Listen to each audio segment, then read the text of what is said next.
Hello, it's a great day here at KEKFILA's YouTube channel. My name is KEKFILA, and I'm bringing you I believe this is round 6 of the Treasure Cup Carta Magica on May 20th. I am now 4-1. I lost my first game and won the next 3, but now I'm on game 5. I'm playing against another Luffy. I I win the die. I had to go first, and I decide to mulligan. And I decided to keep this hand. He did not. He should have mulligan, but he said his hand's not too bad, so he's not going to mulligan. And we just go from there. I have 1 Dawn. I get the magical 1-cost Doflamingo, which is pretty good. And my opponent, I actually don't remember exactly where he's from, but he's friends with Beats by Ash. And it's really funny. In between games, we jump into a Discord and we're just talking, right? We're talking about our games. And I really suggest if you ever do a webcam tournament, just jump into a Discord with people after and have some fun with that. I get the Gecko Maria off the first clock here, which is pretty good. And the funny thing is, Austin was in that channel with us. There's 3 people in this channel. We're both X and 1. And lo and behold, that we did face each other, which was hilarious. So, and I think it's a good matchup for me, especially if I go first. But I'd say it's almost 50-50. It's a big skill matchup. And, to be honest, I think I'm pretty good blue. So, I'm just explaining the skill of the Doflamingo 1-cost. It's a little complicated. People don't see it that often. Just bottom decks a 1-cost if I attack with it. So, and guess what? Red likes to play a lot of 1s. So he's just thinking really through this turn. I understandably, if he's playing a Mass Deuce turn 1, he's going to be really thinking about what he wants to do. So I end up going 6 at my Gecko Maria. And I really want to defend this because it's pretty easy to defend. So I give him a Boa Hancock in return. And he thinks about this for a moment. He probably plays down a Nami here. I'm going to skip through a few scenes. Plays out a Nami. He grabs a Robin off the Nami. And then he attaches 2 Dawn, uses his leader skill to then swing 6 again at my Gecko Maria. He wants to clear my board. He's also going to kill that 2k power card. It's very strong. I give him a 2k counter. I don't know why I give him 2. It just ended up being that way. I play a Perona, which I'm going to hard draw off of this. And I'm just really debating over the top of my deck. It looks like I already got it set. Oh no, I'm just really thinking this through. I bet you it's pretty bad. That's why I think I remember it being complete doo-doo water. And then I decide to keep it on top in that order. And I just draw 1 Dawn under this. I go 7 at the Mass Deuce. And I only just do an extra Dawn because of pistol powers. And I do that, get the Jinbei out. And I believe he just takes this. And, trigger avoided. Sounds good. So I have a pretty annoying field now. Big Gecko Moria. Got a Jinbei. He's going to have to deal with this in some way at some point. And I'm just starting this game off at a pretty good pace. So my opponent, Austin, he's thinking here for quite a bit. He most likely swung 5 at my leader or at the Jinbei. If I took a leader, I'd probably take it. We probably did at the Jinbei because I don't... If he kills the Jinbei, bottom deck Tsunami, pistols my other card, I'm left with no field, which obviously is pretty frustrating. So he ends up thinking for quite a while on this one, and he decides to pistol the Gecko Maria, which is obviously pretty strong, and he ends up throwing 2 rested on 2 Dawn on the Jinbei. I only have 2 cards in hand, so my hand is really hurting here. And I'm just like, well, I guess if his field's gone, I'll let it die. I guess I maybe had very little to no choice. I probably have a Gecko Maria in my hand. call it Gecko Maria. Gosh, it's Gecko Moria. I said Gecko Maria as a joke, but now it's in me. So I am going 7. Blind flipping. Oh, I made a mistake. Oh, I thought I put a 1-cost law on top of the deck. I made that mistake. He gives me he actually counters out of this for some reason. I guess it's starting to pressure him a little bit. I play that and I grab. What did I grab? I grabbed the 1-cost, I believe. No, I grabbed a 2K counter. I grab a 2K counter out of the deck, out of the drop. So our fields are both cleared. I mean, I have my Gecko Maria now, so he has to deal with that, which is hard. So he has 8 Dawn. I'm expecting him to play down some Whitebeards next turn, so I have to play around that. But this turn, he's going to have to play some cards, and I have probably a Mihawk in hand, if I was to guess.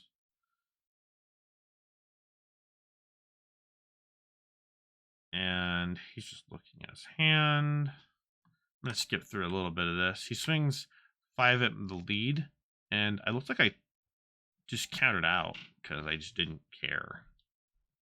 Use the 1K counter. Places a Zoro. Swings 5. I take this one.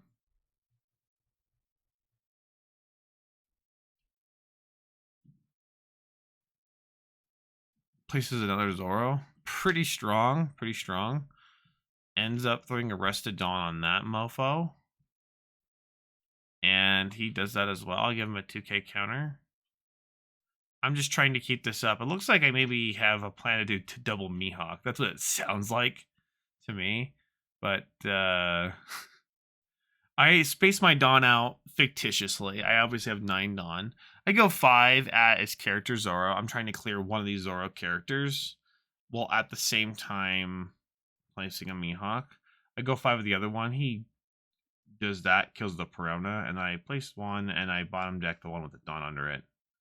And that's my whole turn. Pretty powerful, you know. It just is what it is. At this point, actually, we have Beats by Ash in the chat. And he is watching us through his YouTube stream. And he's kind of commentating because we're both kind of his buddies. And he sees this. He plays down the Gordon. And he does the Jet Pistol. It's a 5 Dawn, 2-card move to get rid of my Mihawk, which is pretty strong, right? That's 5 Dawn, 2 cards to get rid of 1 card that I got rid of another card. It's pretty good. He ends up just attacking the Gecko Moria. My field is kind of devastated here, but he swings 6. I take this one, and then he has this much Dawn left. He does another one right here. He only has 1 card in hand. I take this one. I go down to 2 life. Looks like I go 5K power into one of these Zoro characters. He has to really think this one through. He's a 1K counter, so he has nothing in hand. I go tell him to bottom deck one of those. So now he has no cards in hand, and I place a 1-cost blocker. So this is the card I wanted to call off the top of the deck, but now I got this off, and now my opponent only has 1 card in hand and is thinking, well, how do I really deal with this? That 1-cost blocker really throws a monkey wrench in all of this. All right. And the back-to-back Mihawk is obviously pretty strong as well. He has 2 Zoros at the bottom of the deck. So he's counting out his Dawn. He has 10 Dawn, obviously. He has 1 card in hand. He just hard drew. And 3 life. He ends up swinging 9 at lead. So I just blocked the first one in case he had any future shenanigans with Vista or that. So it ends up swinging 10 at leader. And I take this one because I really have no choice. And I need to think here. I do need to clear his board out as well. And I'm just talking through my options here. He has no cards in hand, so whatever I swing here is going to die. And he will also take damage. Now I have to think of his outs and how lethal do I need to go with this, because I don't want to. I just need to go lethal enough where I can kill him the next turn. And red doesn't play really any blockers at all. If they do, then that's kind of goated, but let's see here. I'm thinking 3 Dawn, 4 Dawn, and 3 this. So I most likely get this out together. And I swing 5, just starting at the Zoro character. I end up playing the Doflamingo after the fact. I just don't want it to get pistoled, right? So I swing my Mihawk as leader. He takes the damage, and then I play the 2 blockers. And I also stack my deck, and I have 3 Dawn active. To tell you the truth, I probably didn't have a Love Mellow, but it was the just in case in my life. If he was the top deck and go nuts, right? If he was to get exactly what he needed to finish me off. So that's the main thing. Now my opponent, he has 10 Dawn. He's really thinking this one through. It really isn't too much to think about. It's just, well, he has 2 cards in here. He's hard drawing them. Yeah, he swings 5k. I have to look at my opponent and say, well, do I take this? Do I block it? And I kind of want these bodies on my field, so I just block it and get the Pacifista out now. My alarm. Ooh. And my opponent's now just thinking super hard. There's 2 Dawn. He's swinging annoying numbers. He swings 5. I give him a 2k counter.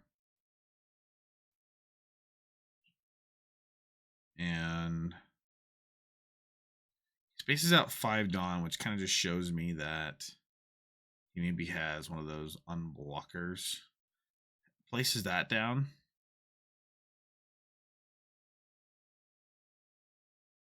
And I actually am afraid of him killing my Mihawk. But maybe these Dawn active is kind of showing him. So he swings 10. And let's see what he swings it at. If he swings on my Mihawk, oh, I just swings it to life. Okay. Yeah, he has to do that in order to get over this. And so he has 2 life. I have 4 characters. He has 1 card in hand. I'm probably overthinking this for just quite a minute, right? Thinking exactly if I swing 7, he cannot guard that. Okay. If I go exactly 7k power, and then if I go 8k, and then I go 9 and big. So I first to get everything up to 7k power. He has to take that one. Then I go actually up to 9k here because there's really no reason not to. Then I go 9 again, and he can't counter out. He only has 2k counter. But I swing for the guaranteed win. I have Boa, Mihawk, and a 6k Gecko Mori in my hand. But yeah, that's basically all she wrote. Thank you so much, guys, for watching again.